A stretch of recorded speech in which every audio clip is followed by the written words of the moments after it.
മലയാളികളുടെ ഇന്നത്തെ തിരക്ക് പിടിച്ച ഈ ജീവിതത്തിനിടയിൽ വീട്ടിൽ തന്നെ ഭക്ഷണം ഉണ്ടാക്കി കഴിക്കാനൊക്കെ എവിടുന്നാ സമയം കിട്ടുക അല്ലേ?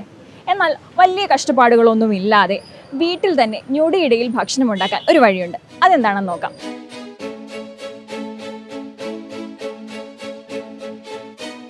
അവിയലിനും സാമ്പാറിനും ഒക്കെയുള്ള പച്ചക്കറി എങ്ങനെ വൃത്തിയാക്കണം, ഏത് രീതിയിൽ അരിയണം എന്നൊന്നും ആലോചിച്ച് വിഷമിക്കണ്ട. ഇനി അടുക്കളയിലെ ജോലിഭാരം കുറയ്ക്കാൻ കറിക്കൂട്ട് കൂട്ടായ്മ സഹായിക്കും.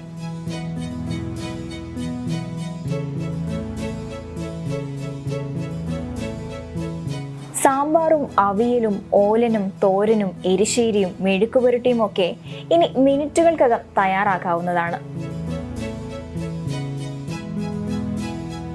ചെറിയ രീതിയിൽ തുടങ്ങിയ ഈ കൂട്ടായ്മ ഇപ്പോൾ ഒരു ബ്രാൻഡായി വളർന്നുകൊണ്ടിരിക്കുകയാണ്. ഞങ്ങൾ 3 വർഷമായി ഇപ്പം 3 വർഷത്തോടടുക്കാണ് നമ്മുടെ ഈ ഒരു കൂട്ടായ്മ തുടങ്ങിയിട്ട്. തുടക്കത്തിൽ ഞങ്ങൾ സർക്കാർ ഓഫീസുകളിലൊക്കെ സെക്രട്ടേറിയറ്റ് അടക്കമുള്ള സർക്കാർ ഓഫീസുകളിലൊക്കെ സ്റ്റോളുകളായിട്ട് തുടങ്ങിയതായിരുന്നു. അത് അത്യാവശ്യം നല്ല രീതിയിൽ കസ്റ്റമേഴ്സിനെ ബിൽഡ് ചെയ്ത് കൊണ്ടുവന്നതിന് ശേഷം നമ്മളിപ്പം ശാസ്തമംഗലത്ത് ഇപ്പോൾ ഒരു ഷോപ്പ് എടുത്ത് കുറച്ചും കൂടെ ഒരു എസ്റ്റാബ്ലിഷ്ഡ് രൂപത്തിലേക്ക് വന്നിട്ട് ഇപ്പം 1 വർഷമാകുന്നു.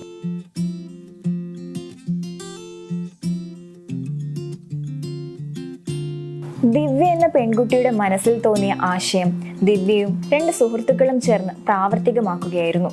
ഞങ്ങൾ 3 പേരാണ് ഈ കൂട്ടായ്മയുടെ പ്രധാനമായിട്ടും മുന്നിൽ നിൽക്കുന്നത്, ഈ സ്റ്റാർട്ടപ്പിനകത്ത് വരുന്നത്. അതിൽ ദിവ്യയാണ് അതിൻ്റെ ഒരു പ്രധാനപ്പെട്ട ഒരു ഏരിയ ആയിട്ട് നിൽക്കുന്നത്. ദിവ്യയുടെ ഒരു കോൺസെപ്റ്റായിരുന്നു ഈ കട്ട് വെജിറ്റബിൾസ്. അത് ആളുകൾക്ക് വളരെ എളുപ്പത്തിൽ കുക്കിംഗ് നടത്താൻ പറ്റുന്ന രീതിയിൽ എങ്ങനെ പാക്കറ്റുകൾ പ്രൊവൈഡ് ചെയ്യാം. ആ ഒരു ആലോചനകത്തു നിന്നാണ് ഞങ്ങൾ 3 പേര് ഈ ഒരു സ്റ്റാർട്ടപ്പുമായിട്ട് മുന്നോട്ട് വരുന്നത്. കറിക്കൂട്ട് തയ്യാറാക്കുന്നതിന് ഉപയോഗിക്കുന്ന പച്ചക്കറികൾക്ക് അതിൻ്റെതായ കണക്കുണ്ട്. സാധാരണഗതിയിൽ ഇപ്പം മാർക്കറ്റുകളിൽ അവൈലബിൾ ആയിട്ടുള്ളത് കട്ട് വെജിറ്റബിൾസ് മാത്രമാണ്. പക്ഷേ അത് നമ്മളൊരു മാഗി പ്രോഡക്റ്റ് പ്രിപ്പയർ ചെയ്യുന്നത് പോലെ മുൻ അനുഭവം ഇല്ലാത്ത ആളുകൾക്ക് വരെ നമ്മുടെ ഒരു പ്രോഡക്റ്റ് ഡിസ്ക്രിപ്ഷൻ വായിച്ചിട്ട് എളുപ്പത്തിൽ ഒരു കറി അല്ലെങ്കിൽ ഒരു തോരൻ ഐറ്റം അല്ലെങ്കിൽ വേറെ ഏതെങ്കിലും നമുക്കൊരു ഹെൽത്തി ഡയറ്റിൻ്റെ ഒക്കെ ഒരു മെനു ഉണ്ട്. ആ രീതിയിൽ ആളുകളുടെ ഭക്ഷണ രീതിക്കകത്ത് ആരോഗ്യകരമായ ഒരു ജീവിത ശൈലി കൊണ്ടുവരിക എന്നുള്ളൊരു ആലോചനേൻ്റെ ഭാഗമായിട്ടാണ് ഈ ഒരു പ്രോഡക്റ്റ് കോൺസെപ്റ്റ് വരുന്നത്. പാചകത്തെ പറ്റി വലിയ ധാരണയില്ലാത്തവർക്കും വളരെ എളുപ്പത്തിൽ പാചകിക്കാവുന്ന തരത്തിലാണ് ഇവിടെ ഓരോ പാക്കറ്റുകളും തയ്യാറാക്കുന്നത്. ഒരേ അളവും ഒരേ രുചിയും നൽകുന്നത് കൊണ്ട് തന്നെ ഈ കറിക്കൂട്ട് വാങ്ങുന്നവരെല്ലാം സംതൃപ്തരാണ്. കട്ട് വെജിറ്റബിൾസ് എന്ന് പറയുന്ന ഒരു ടാഗ് ലൈൻ അല്ല വരുന്നത്. നമ്മുടെ ഒരു USP എന്ന് പറയുന്നത് ഒരു റെഡി ടു കുക്ക് പ്രോഡക്റ്റ് ആണ്. റെഡി ടു കുക്ക് പ്രോഡക്റ്റ് എന്ന് പറയുമ്പോൾ ഉദാഹരണത്തിന് നമുക്ക് അവിയലിൻ്റെ പാക്കറ്റ് ഉണ്ട്. അപ്പോൾ അവിയലിൻ്റെ പാക്കറ്റിനകത്ത് വരുന്നത് ഞങ്ങളുടെ തന്നെ അതിൻ്റെ ഈ കട്ട് വെജിറ്റബിൾസിൻ്റെ ഒരു പ്രൊപ്പോർഷൻ ഉണ്ട്. ഓരോ വെജിറ്റബിൾസിൻ്റെയും ഒരു നിശ്ചിതമായ ഒരു ക്വാണ്ടിറ്റി ഉണ്ട്. ആ ക്വാണ്ടിറ്റി കൂടാതെ അതിനകത്ത് വരുന്ന ബാക്കി ഇൻഗ്രീഡിയൻസ് തേങ്ങ ഉൾപ്പെടെയുള്ള അതിൻ്റെ മഞ്ഞൾപ്പൊടിയും ജീരകം ഉൾപ്പെടെയുള്ള എല്ലാ ഇൻഗ്രീഡിയൻസും ചേർന്നിട്ടുള്ളൊരു കോംബോ പാക്കറ്റാണ് നമ്മൾ കൊടുക്കുന്നത്.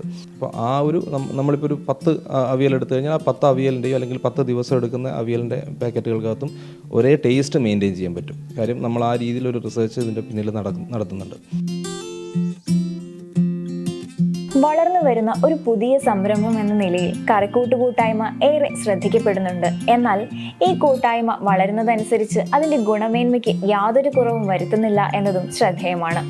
ഓർഡർ അനുസരിച്ച് പ്രീ ഓർഡറുകൾ എടുത്തിട്ട് ആ ഓർഡർ അനുസരിച്ചുള്ള അന്നേ ദിവസം വേണ്ട ഈ പാക്കറ്റുകൾ മാത്രമേ നമ്മൾ പ്രൊവൈഡ് ചെയ്യുന്നുള്ളൂ. അപ്പോൾ അതിനകത്ത് ഞങ്ങൾ ആ രീതിയിൽ തന്നെ ഇപ്പം ഓർഡറുകൾ എടുക്കുന്ന സമയത്ത് തന്നെ നമ്മുടെ ഒരു ദിവസത്തെ കേപ്പബിലിറ്റിക്ക് അനുസരിച്ചുള്ള പാക്കറ്റുകൾ മാത്രമേ പ്രൊവൈഡ് ചെയ്യുന്നുള്ളൂ. നമ്മളൊരു ബൾക്കായിട്ടുള്ളൊരു ക്വാണ്ടിറ്റിയിലേക്ക് വരുമ്പോഴാണ് ഈ പ്രശ്നം വരുന്നത്. അപ്പം ബൾക്കായിട്ടുള്ള ക്വാണ്ടിറ്റി വരുന്നുണ്ട്. നമുക്ക് നിർബന്ധമായിട്ടൊരു സ്റ്റാർട്ടപ്പ് എന്നുള്ള നിലയിൽ എൻ്റെ ഒരു സ്കെയിലപ്പ് വരണം. ആ ഒരു ഘട്ടത്തിലേക്ക് വരുന്നതിൻ്റെ ഭാഗമായിട്ട് നമ്മളിപ്പോൾ ഒരു മെഷീൻ എടുത്തിട്ടുണ്ട്. അപ്പോൾ ആ മെഷീനകത്ത് കൃത്യമായിട്ട് ആ ഒരു ക്ലീനിനെസ് ഒക്കെ മെയിൻറ്റെയിൻ ചെയ്തുകൊണ്ട് ആ ക്വാളിറ്റി, അതായത് പച്ചക്കറി ആയതുകൊണ്ട് തന്നെ അതിൻ്റെ ക്വാളിറ്റി അഷ്വർ ചെയ്തുകൊണ്ട് തന്നെയാണ് നമ്മൾ ആ സാധനങ്ങൾ ചെയ്യുന്നത്. ഇതുകൊണ്ടൊന്നും അവസാനിക്കുന്നില്ല. ഇനിയും പുതിയ പരീക്ഷണങ്ങൾ നടത്തി മലയാളികളുടെ അടുക്കള കീഴടക്കാൻ കറിക്കൂട്ട് കൂട്ടായ്മ തയ്യാറെടുക്കുകയാണ്. നമുക്കിപ്പം നിലവിൽ പോകുന്ന കുറച്ച് സാധനങ്ങൾക്ക് കൂട്ട് കുറവാണ്. അപ്പം നമ്മൾ സാമ്പാറിനെ നമ്മൾ ആദ്യകാലത്ത് ചെയ്തിട്ടുണ്ടായിരുന്നു. അപ്പം കുറച്ചുകൂടെ ഒന്ന് അതിൻ്റെ റിസർച്ചിലാണ്.